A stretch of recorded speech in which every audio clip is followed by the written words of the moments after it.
Finally, it's the sequels and licensed games you've been begging for. It's Segaiden Episode 10.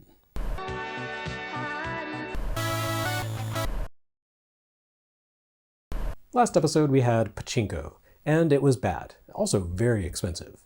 This episode, coming just a few months later, we have Pachinko II. It's a bit less bad and much, much less expensive. For collectors who want to own one of everything, Pachinko II does nothing to salve the wound the first game will inflict on a bank account.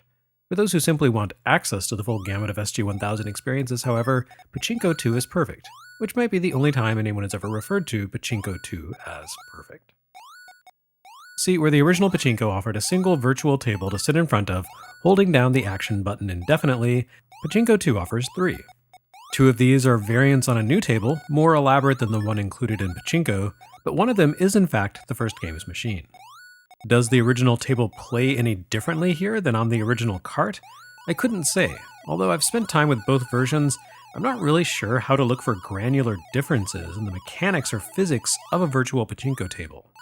For all intents and purposes, they seem to work identically, with both versions looking and behaving almost exactly the same. I realized while editing together that last episode that the table scene in Pachinko closely resembles Nishijin's con-less Pachinko machine from the mid-70s, which evidently was a highly successful and widely circulated table, which would lend credence to Tom James's theory that the point of these cartridges was to practice for tackling those machines in arcades. The new tables are much more elaborate than the original, with more colors, more table elements, and even some limited interaction. These changes also make the new tables incredibly easy to rack up massive scores on, so I'm not really sure how realistic they are precisely, but they're catnip for people who play video games to watch numbers get bigger. The Type 3 table features as its centerpiece a semi-interactive airplane that the player views in profile. The plane alternately raises and lowers its wingtips, creating a sort of ramp for the balls to fall into. This may cause the balls to be deflected and bounce toward the buckets in the lower portion of the screen, or it may funnel them into a trio of ball bins directly beneath the plane. I'm not sure if this is based on a real table, but these sort of dynamic elements appear to have been fairly common on vintage Pachinko boards. Swap the plane out for an Olympic runner, or even Godzilla Fo Ebira, and you could have a real table. The Type 2 version is only slightly different, using the same basic layout but including a second airplane element above the first, where the LED counter appears in Type 3. The upper plane appears to function as a propeller that will send a ball flying unpredictably if you can maneuver a shot through the pins blocking it, which was also an element seen pretty commonly in vintage tables of the 70s and early 80s. Again, I can't find an exact match for this table layout online, but it's not like the English language web is particularly invested in documenting vintage tables from a gambling pastime that's never really caught on outside of Japan. So then, what is the real story behind Pachinko and Pachinko II? It may be out there somewhere, but I'm afraid that I've spent entirely too much of my time trying to sort it out to no avail. It's one of the great mysteries of the SG-1000. By great mysteries, I mean basically no one really cares all that much. Another minor mystery for you, Golgo 13 for SG-1000. The game itself is not especially mysterious, but the circumstances of its release kind of are.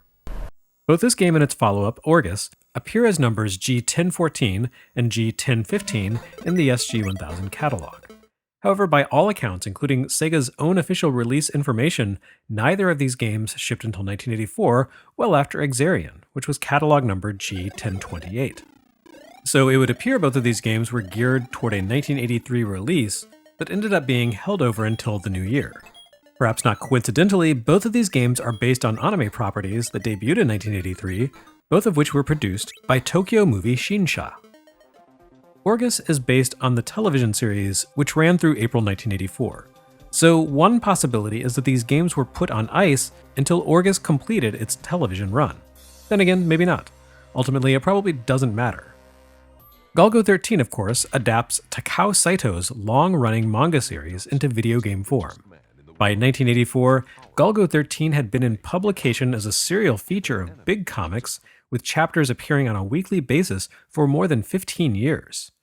This comic is still running as of April 2021, but even at the time of this game's debut, it had already become something of an institution. Here, the series makes its video game debut.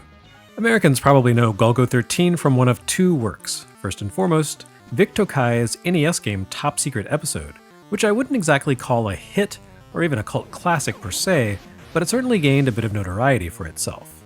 With its somewhat hard-edged themes, Top Secret episode stands out in the NES pantheon as being remarkably un-Nintendo-like, as we'll see in an upcoming episode of NES Works. Golgo 13's other prominent appearance in the West came with the theatrical release, The Professional, an even edgier cartoon that was like nothing Americans had seen in animated form at the time. Part of that was due to its content. It had a trippy surreality about it that recalled experimental films of the 70s, but in the form of a cartoon about a ruthless assassin. But also due to its technology, as it incorporated some early computer animation that has aged like milk in the summer, but was nevertheless eye-catching in its day. While far from a blockbuster in the US, The Professional definitely did achieve cult classic status, becoming a perennial presence at retail stores and on late-night cable television. As it happens, Golgo 13 for SG-1000 was very likely timed as a loose tie-in with The Professional, which was simply called Golgo 13 in Japan, the English subtitle being a blatant bite off Georges Lautner's 1981 theatrical spy thriller by the same name. In terms of content, this game has nothing whatsoever to do with the theatrical anime, besides starring the eponymous flinty-eyed killer. On the contrary, this game positions him as something of a hero, seemingly putting his life at risk to protect a train full of innocents. Certainly not something outside the bounds of a contract Golgo 13 might accept, but not exactly the sort of thing the amoral leading man would be internally motivated to attempt.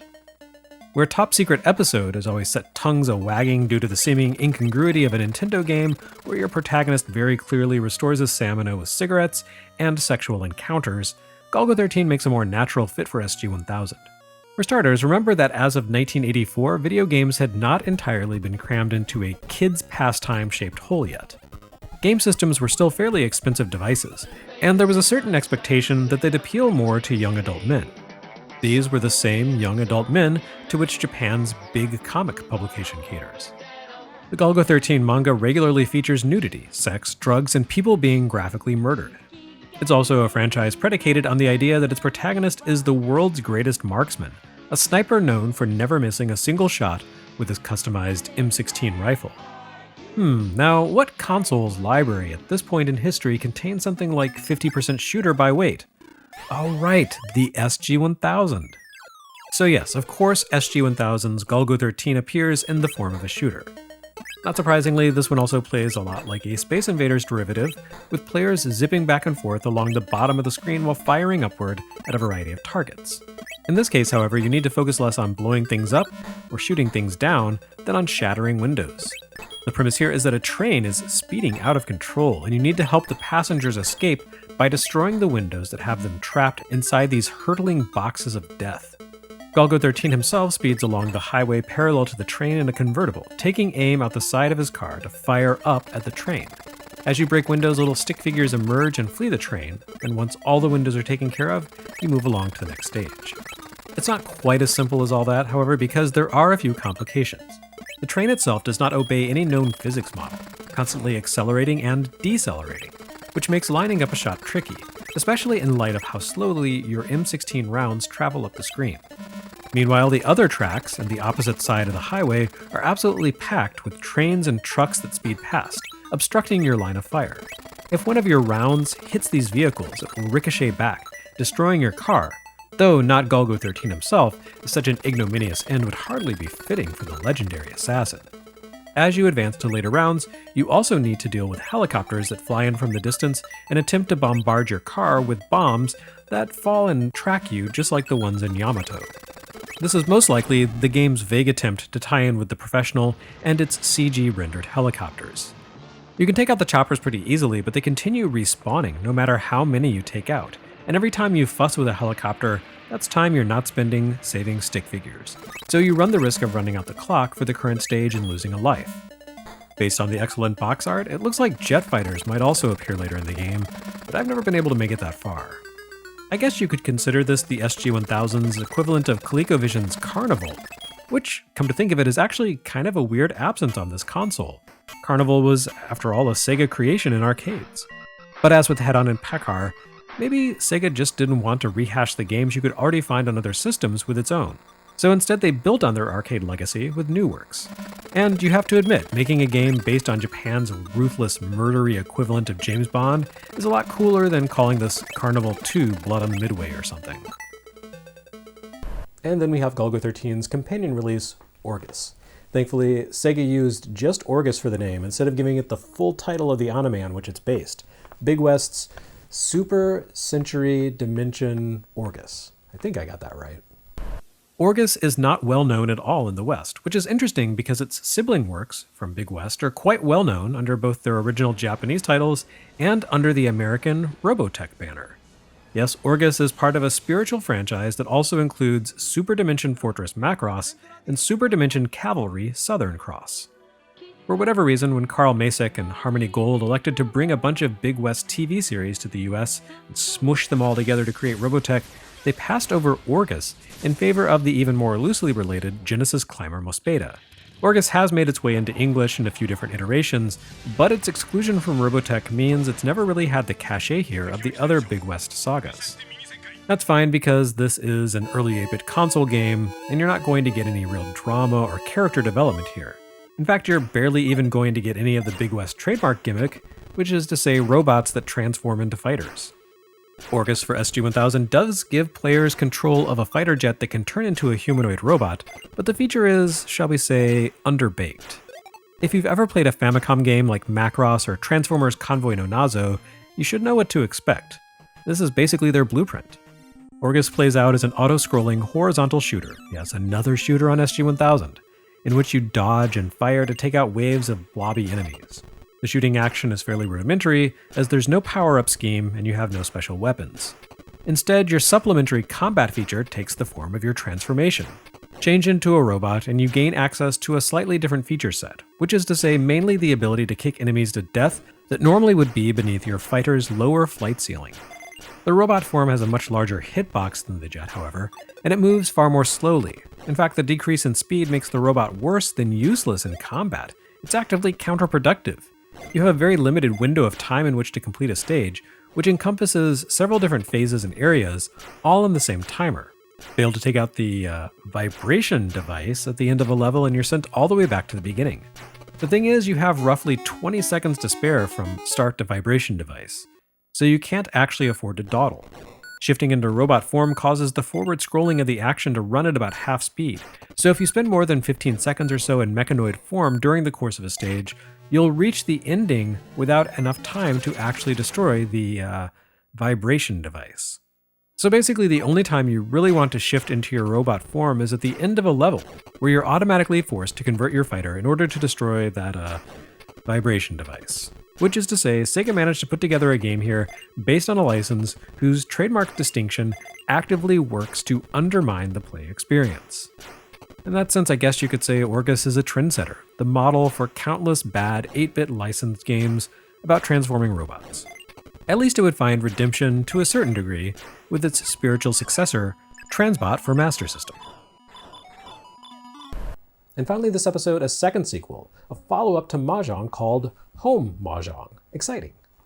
Home MAH-JONG seems to be Sega's attempt to rectify the failings of the console MAH-JONG format, at least as far as technology available at the time would allow. Both MAH-JONG for Famicom and MAH-JONG for SG-1000 had given players a sadly incomplete experience, existing strictly as single-player releases. MAH-JONG, of course, is a competitive game, and the point is to outsmart the other player. Victory is a lot less satisfying when the other player is an 8-bit CPU clocked at less than 4 MHz. The problem, however, is that MAH-JONG doesn't really work for two people on a single screen. As with something like poker, you need to see your hand and be able to plan and act, but if the other player can see your hand, it kind of undermines your own ability to win.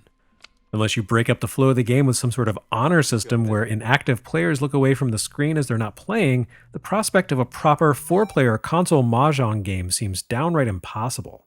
Remember, 1984 is the same year Nintendo released its YAKUMAN handheld, a deluxe Game & Watch type unit that allowed players to link multiple units and compete with their own private screens, for an absolutely tremendous price tag. Home MAH-JONG was Sega's attempt to solve that problem, and while clumsy, it was at least a lot less expensive than buying a set of $200 YAKUMAN machines. Instead, Home MAH-JONG added a single-player mode with 3 opponents rather than 1. But it also allowed 2 players to face off simultaneously on a single television by giving them a privacy screen. In addition to the usual manual and cartridge, Home MAH-JONG also included a small, foldable acetate wedge. players could unfold the wedge into a sort of wing-shaped sheet of plastic, and then affix a narrow center of the wing to the bottom of their screen with an adhesive. A smaller second sheet of acetate could be slotted into different portions of the wing sheet, causing it to fan out from the television to different degrees. The idea was that the acetate would serve as a sort of shield to block a player's hand, which now appeared in either the left or right bottom corners of the screen rather than the center, meaning each hand was obstructed from the sight of the player's opponent. This still wasn't a proper 4-person multiplayer Mahjong competition, but Japanese Riichi can technically be played with just 2 people. So it was the closest thing possible to a competitive multiplayer Mahjong you were going to get on a home console at the time. It's a fairly clever approach that draws on the tradition of screen overlays seen in first-generation consoles like the Magnavox Odyssey, and it absolutely would not work today. In 1984, most home televisions were generally going to fall somewhere in the 10 to 14-inch range, so the little acetate fold-out was practical, not so much for today's wall-sized flat panels. It barely even works on the 19-inch CRT that I use for recording. Also of note is that the acetate shield was designed to work with a light peel-off adhesive, but if you were reluctant to leave residue on your screen, you could try to wing it. CRT televisions generated static electricity, as anyone who has ever touched a powered-on tube TV's screen will recall. A thin, flat, ultra-lightweight material like acetate actually can stick to an active CRT screen upon contact, though the wings of home Mahjong's divider are as prone to stick as the joint in the middle is. As with light gun tech, this little workaround was built around the assumption of a once-universal technology that no longer really exists in most people's world. Though of course now we have wireless high-speed internet and handheld game consoles that can automatically connect with one another, so such kludges aren't really necessary. All of this is to say that home Mahjong is a neat relic of archaic video game tech, and basically, not much more than that.